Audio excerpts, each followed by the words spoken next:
ҳифзи марзу бumi ватан, истиқлоли давлатӣ ва ваҳдату якпорчагӣ ҳадафи аслии ҳукумат ва мардуми кишварамон ба ҳисоб меравад. бо шарофати заҳматҳои шабонарӯзии кормандони мақомоти низомию ҳифзи ҳуқуқ, суботу амният дар ҷумҳурӣ таъмин буда, ҳаёти осоишта ва ободкорию созандагӣ ҷараён дорад. кумитаи давлатии амнияти миллии ҷумҳурии Тоҷикистон дар баробари ҷинояткориҳои муташаккил, терроризму экстремизм ва нигоҳдории ғайриқонунии силоҳу муҳимоти ҷангӣ, муборизаи беамонро бар зидди қочоқ ва муомилоти ғайриқонунии маводи мухаддир низ ба роҳ мондааст, зеро маводи мухаддир боиси афзоиши бемории нашамандӣ ва таҳдид ба генофонди миллӣ мегардад.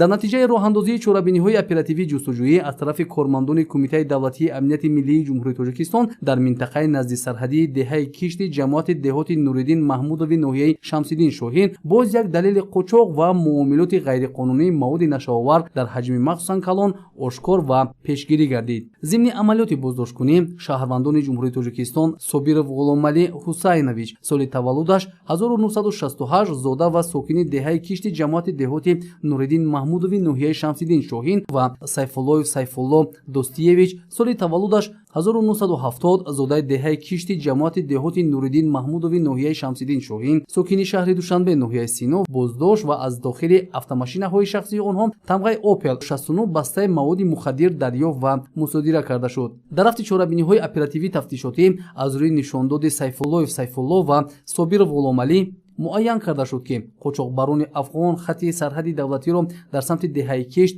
ғайриқонунӣ убур карданд ва маводи мухаддирро интиқол дода, онро дар махфигоҳ пинҳон намуданд. сипас тибқи маслиҳати пешакӣ боздоштшудагон шабона ба он ҷо рафта маводи мухаддирро аз махфигоҳ дастрас намуданд. онҳо мақсад доштанд, ки ин миқдор маводи мухаддирро ба шаҳри Душанбе ва аз он ҷо тавассути шарикони ҷиноятиашон ба хориҷи кишвар интиқол диҳанд.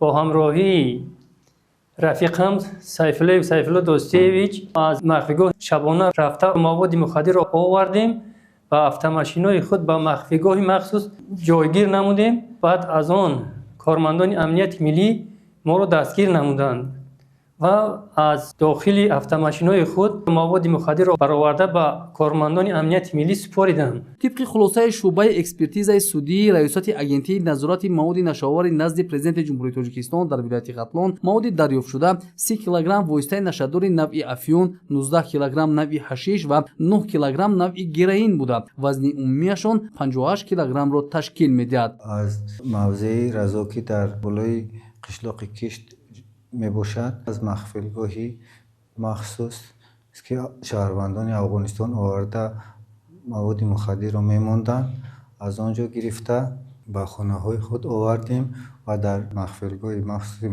автомобилҳои худ ҷойгир намудем.